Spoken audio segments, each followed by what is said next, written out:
सोचिए, अगर आपको ऐसी जेल में कैद कर दिया जाए जहां से भागना लगभग नामुमकिन हो और चारों तरफ हजारों किलोमीटर तक सिर्फ बर्फ ही बर्फ हो। कहानी की शुरुआत साइबेरिया की एक ठंडी और सुनसान जेल से होती है, जहां कई जर्मन सैनिकों को लाइन में खड़ा किया गया है। दरअसल वर्ल्ड वॉर 2 खत्म होने के बाद रूस ने बहुत से जर्मन सोल्जर्स को कैदी बना लिया था और उनसे दिन रात कोयले की खानों में काम करवाया जाता था। हैरानी की बात यह थी कि इस जेल की सिक्योरिटी उतनी मजबूत नहीं थी, लेकिन फिर भी कोई कैदी यहाँ से भागने की कोशिश नहीं करता था। वजह थी इस जगह की खतरनाक लोकेशन, क्योंकि इस जेल के चारों तरफ जहाँ तक नजर जाती बस बर्फ ही बर्फ फैली हुई थी। यह जेल किसी भी इंसानी बस्ती से करीब 14,000 किलोमीटर दूर थी। इसीलिए अगर कोई कैदी यहाँ से भाग भी जाता तो साइबेरिया की जमा देने वाली सर्दी में उसका बचना लगभग नामुमकिन था। चारों तरफ हजारों किलोमीटर तक फैली बर्फ के बीच बनी इस जेल से भागने की हिम्मत कोई नहीं करता था। लेकिन उन्हीं कैदियों के बीच एक ऐसा कैदी भी था जिसका दिमाग बेहद तेज था। उसका सिर्फ एक ही सपना था, किसी भी तरह इस जेल से भागकर अपनी बीवी और बेटी के पास वापस लौटना। उस कैदी का नाम क्लेमन फायरल था। उसे इस जेल में पूरे 25 साल की सजा काटनी थी, लेकिन क्लेमन ये बिल्कुल नहीं चाहता था कि उसकी आधी जिंदगी इसी जेल में गुजर जाए। उसके मन में बस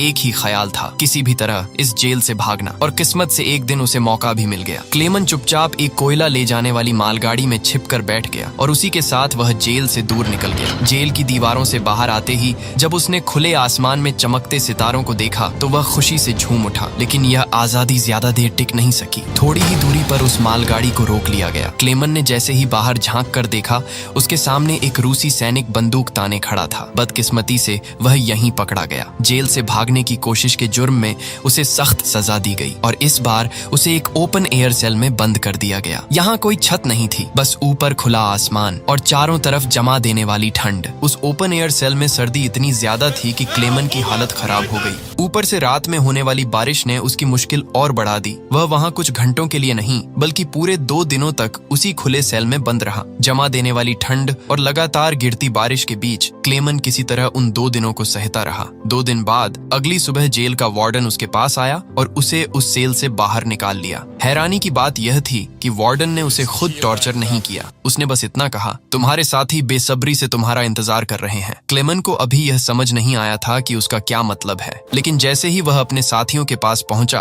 उसने देखा कि वे सब लाठियां और डंडे लेकर उसी का इंतजार कर रहे थे। बाकी कैदी क्लेमन पर बहुत गुस्सा थे, क्योंकि उसके भागने की कोशिश की सजा उन्हें भी मिली थी। पिछले 2 दिनों से सभी कैदियों को भूखा रखा गया था। अब क्लेमन को वार्डन की बात समझ आ चुकी थी कि उसने क्यों कहा था, तुम्हारे साथी तुम्हारा इंतजार कर रहे हैं। जैसे ही क्लेमन वहां पहुंचा, बाकी कैदियों ने उस पर हमला कर दिया। वे लाठियों और डंडों से उसे बेरहमी से पीटने लगे। इस मारपीट में क्लेमन बुरी तरह जख्मी हो गया। उसकी हालत इतनी खराब हो गई कि उसे जेल के हॉस्पिटल में भर्ती करना पड़ा। इस जेल का डॉक्टर भी एक जर्मन कैदी ही था। जब क्लेमन को होश आया तो उसने डॉक्टर से कहा कि वह एक बार फिर जेल से भागना चाहता है और उसे उसकी मदद चाहिए। यह सुनकर डॉक्टर हैरान रह गया। इतना सब कुछ सहने के बाद भी क्लेमन हार मानने को तैयार नहीं था। डॉक्टर ने उसे समझाया कि इस जेल से जिंदा भाग पाना लगभग नामुमकिन है और अगर किसी तरह वह बाहर निकल भी गया तो साइबेरिया की जमा देने वाली सर्दी में उसका बचना बहुत मुश्किल होगा। डॉक्टर कुछ देर चुप रहा, फिर उसने क्लेमन से कहा, सच यह भी है, अगर तुम यहाँ से नहीं भागे तब भी तुम्हारी मौत लगभग तय है। जिन कोयले की खानों में तुम काम करते हो, वहाँ हवा में कार्बन की मात्रा बहुत ज्यादा है। ये धीरे धीरे शरीर में जाता है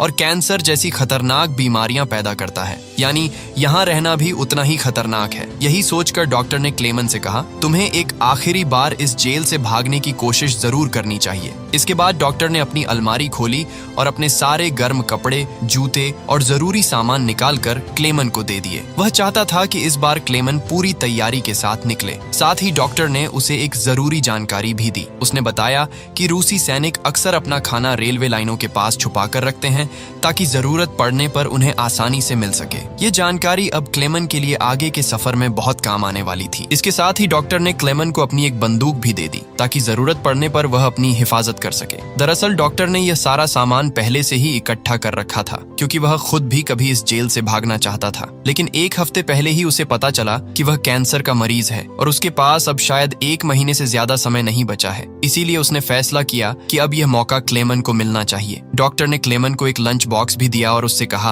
अगर तुम जिंदा बच गए तो इसे मेरी फैमिली तक पहुंचा देना और उन्हें बता देना कि मैं अब इस दुनिया में नहीं रहा। उसी रात अंधेरे का फायदा उठाकर क्लेमन एक बार फिर जेल से भाग निकला, लेकिन इस बार उसने मालगाड़ी का सहारा नहीं लिया बल्कि पैदल चलने का फैसला किया। वह पूरी रात लगातार चलता रहा और सुबह होने के बाद भी नहीं रुका, क्योंकि उसे हर पल डर था कि कहीं रूसी सैनिक उसे फिर से पकड़ न लें। सुबह जब वार्डन को पता चला कि क्लेमन जेल से फरार हो चुका है तो वह सीधे डॉक्टर के कमरे में पहुंचा। उसे शक था कि इस भागने में डॉक्टर का हाथ जरूर होगा, लेकिन जब वार्डन वहां पहुंचा तब तक बहुत देर हो चुकी थी। डॉक्टर पहले ही अपनी जान ले चुका था। उसे पता था कि क्लेमन के भागने की खबर मिलते ही वार्डन उसे भयानक यातनाएं देगा। इसके बाद वार्डन ने कई रूसी सैनिकों को क्लेमन की तलाश में भेज दिया। उसने साफ आदेश दिया कि क्लेमन को जिंदा पकड़कर वापस लाया जाए। सैनिक कई दिनों तक आसपास के इलाके में उसे ढूंढते रहे, लेकिन उन्हें क्लेमन का कोई सुराग नहीं मिला। दरअसल क्लेमन की किस्मत उसका साथ दे रही थी। लगातार हो रही बर्फबारी उसके पैरों के निशानों को मिटा रही थी। इसी वजह से सैनिकों के लिए उसे ढूंढ पाना दिन ब दिन मुश्किल होता जा रहा था। कई दिनों की तलाश के बाद ज्यादातर लोगों को लगने लगा था कि क्लेमन इस भयानक सर्दी में जमकर मर चुका होगा, लेकिन वार्डन इस बात को मानने के लिए तैयार नहीं था। वह अच्छी तरह जानता था कि क्लेमन बेहद मजबूत इंसान है और इतनी आसानी से हार मानने वालों में से नहीं है। इसलिए उसने सैनिकों को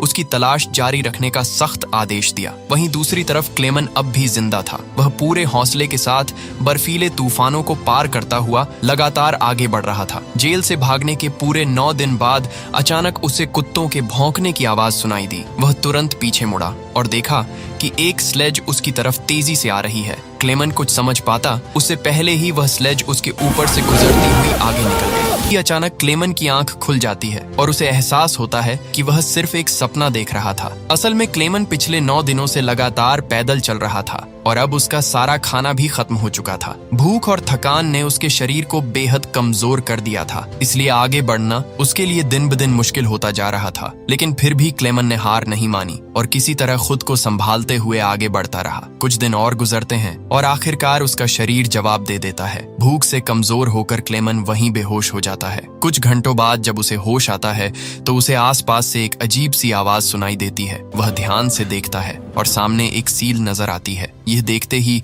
उसकी आंखों में उम्मीद चमक उठती है। क्लेमन तुरंत अपनी बंदूक निकालता है और पूरी ताकत से निशाना लगाने की कोशिश करता है, लेकिन कमजोरी और थकान की वजह से उसका निशाना चूक जाता है और वह सील वहां से भागने लगती है। कई दिनों बाद क्लेमन को जिंदा रहने की एक छोटी सी उम्मीद दिखाई दी थी, इसलिए वह इस मौके को किसी भी हालत में खोना नहीं चाहता था। वह तुरंत उस सील के पीछे दौड़ पड़ता है, लेकिन दौड़ते समय अचानक बर्फ टूट जाती है और क्लेमन सीधे ठंडे पानी में जा गिरता है। इस हादसे में उसके पैर में चोट भी लग जाती है। फिर भी दर्द की परवाह किए बिना वह किसी तरह बाहर निकलता है और सील का पीछा करता रहता है। अब क्लेमन फिर से निशाना लगाने ही वाला था कि तभी वह सील एक चट्टान के पीछे छिप गई। क्लेमन धीरे धीरे आगे बढ़ा और थोड़ी ही देर में उसने उसे दोबारा देख लिया। इस बार वह पानी में कूदने ही वाली थी। उसी पल क्लेमन ने अपनी आखिरी गोली चला दी। किस्मत से वह गोली सील को लग गई। यह देखते ही क्लेमन खुशी से झूम उठा, क्योंकि अब सफर के दौरान उसे खाने की चिंता नहीं करनी थी। कई दिनों बाद क्लेमन ने पेट भरकर खाना खाया,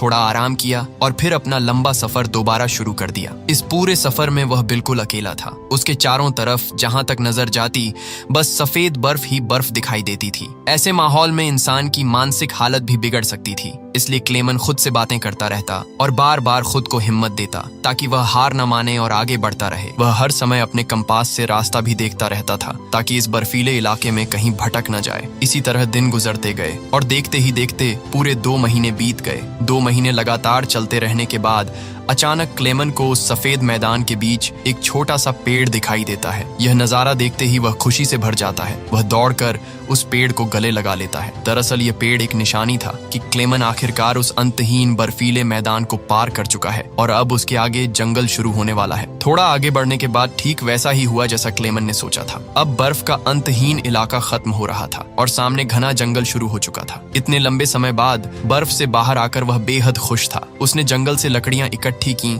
आग जलाई और कई महीनों बाद पहली बार सुकून से सो गया। लेकिन अगला दिन उसके लिए कैसा होने वाला था यह कोई नहीं जानता था। वहीं दूसरी तरफ वार्डन अब भी क्लेमन की तलाश में लगा हुआ था। उसने अपनी सर्च पार्टी को आदेश दिया कि 500 किलोमीटर के दायरे में हर जगह उसकी तलाश की जाए। उधर क्लेमन जंगल के अंदर से आगे बढ़ रहा था कि अचानक वहां एक भयानक बर्फीला तूफान आ गया। हवा इतनी तेज थी कि बड़े बड़े पेड़ तक जड़ से उखड़कर गिरने लगे। क्लेमन आगे बढ़ने की कोशिश करता है, लेकिन तभी एक विशाल पेड़ टूटकर सीधे उसके ऊपर आ गिरता है। क्लेमन की किस्मत अच्छी थी कि उसी शाम वहां से 2 आदमी गुजर रहे थे। वे लोग सोने की तलाश में उस इलाके से निकल रहे थे। उन्होंने क्लेमन को देखा और वक्त रहते उसकी मदद कर दी, जिससे उसकी जान बच गई। इसके बाद वे तीनों साथ में आगे बढ़ने लगे। कई दिनों के सफर के बाद आखिरकार वे उस लंबे बर्फीले मैदान से बाहर निकल आए। आगे रास्ते में उन्हें एक दरिया मिला। उसे पार करने के लिए उन्होंने लकड़ियों से एक छोटी सी कश्ती बनाई। जब वे उस कश्ती से दरिया पार कर रहे थे तो सफर के बीच वे आपस में बातें करने लगे। वे एक दूसरे को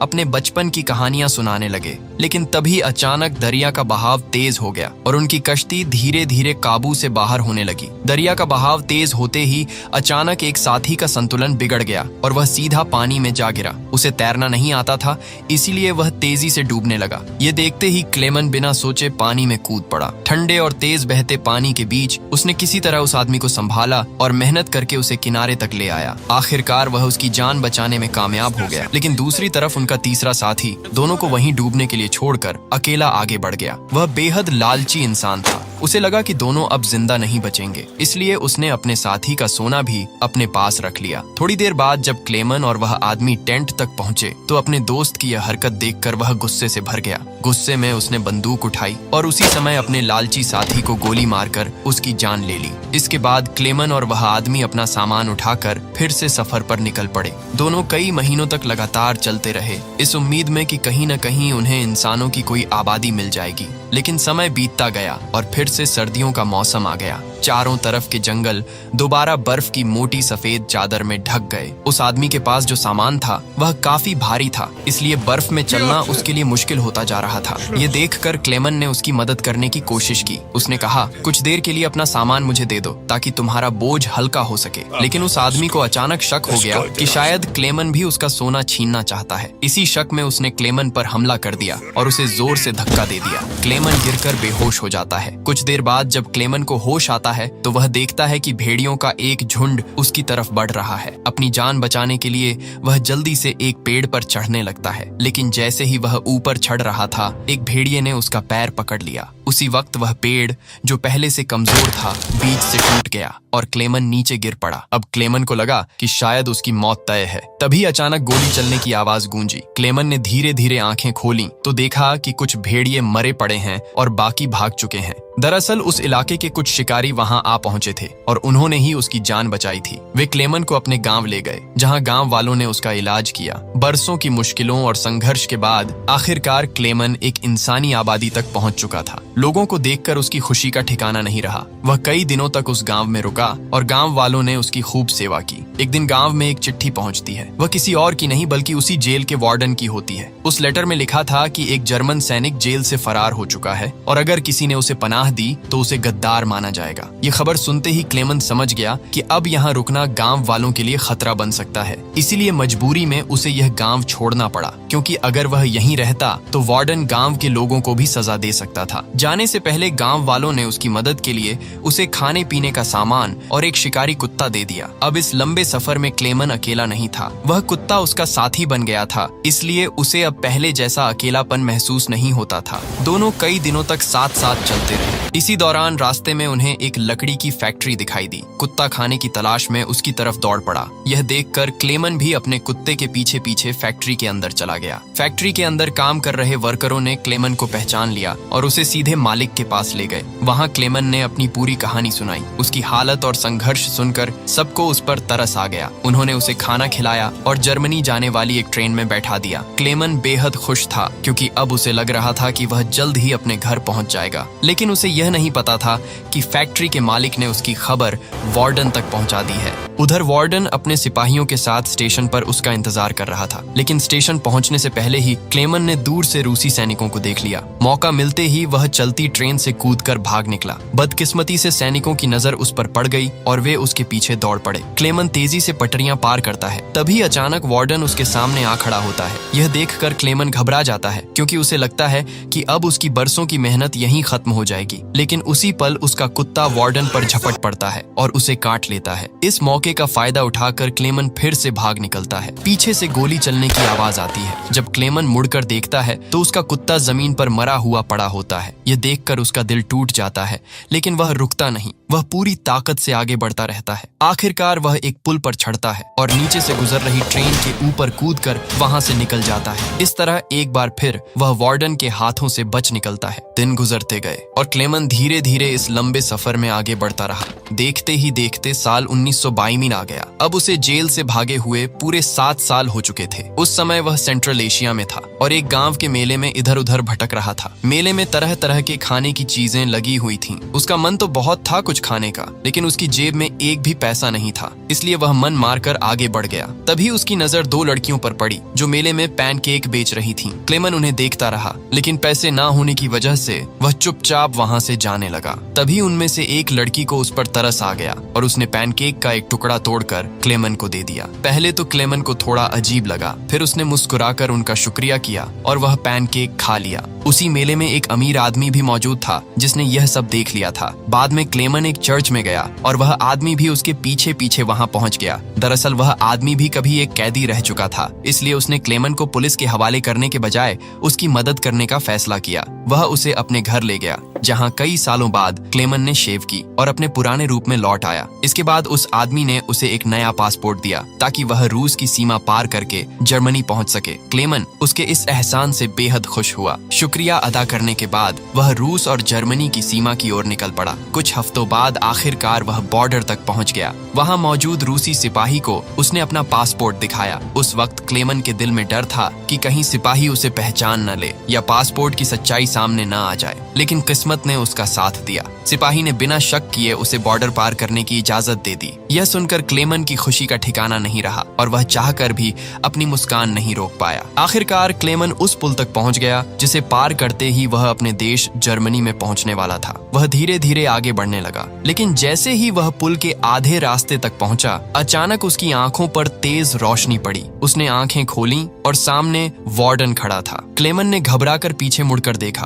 और तब उसे एहसास हुआ कि वह अभी भी रूस की जमीन पर ही है, यानी वार्डन चाहे तो उसे इसी वक्त गिरफ्तार कर सकता था। यह सोचकर क्लेमन का दिल टूट गया, क्योंकि उसे लगा कि इतने सालों की उसकी सारी मेहनत अब यहीं खत्म होने वाली है। लेकिन तभी कुछ ऐसा हुआ जिसकी उम्मीद खुद क्लेमन को भी नहीं थी। वार्डन धीरे से एक तरफ हट गया और उसने क्लेमन को आगे जाने की इजाजत दे दी। पहले तो क्लेमन को यकीन ही नहीं हुआ, फिर भी वह धीरे धीरे आगे बढ़ गया। दरअसल वार्डन क्लेमन के जिंदा रहने के जज्बे और उसकी बहादुरी से प्रभावित हो चुका था, इसलिए उसने उसे गिरफ्तार नहीं किया। जाते जाते वार्डन ने उससे कहा, यह लड़ाई बस 2 सैनिकों के बीच थी, एक मैं और एक तुम, और इसे तुम जीत गए। अब जाओ अपनी जिंदगी जी लो। इसके बाद क्लेमन ने वह बॉर्डर पार किया और आखिरकार अपने देश जर्मनी पहुंच गया। कुछ समय बाद वह अपने घर के पास पहुंचता है, जहां दूर से उसे अपनी पत्नी और बेटी दिखाई देती हैं। थोड़ी देर बाद वे दोनों चर्च जाने के लिए घर से निकलती हैं और क्लेमन चुपचाप उनका पीछा करते हुए चर्च तक पहुंच जाता है। उसने अभी तक अपनी बेटी को आवाज नहीं दी थी, क्योंकि उसकी बेटी को हमेशा उम्मीद थी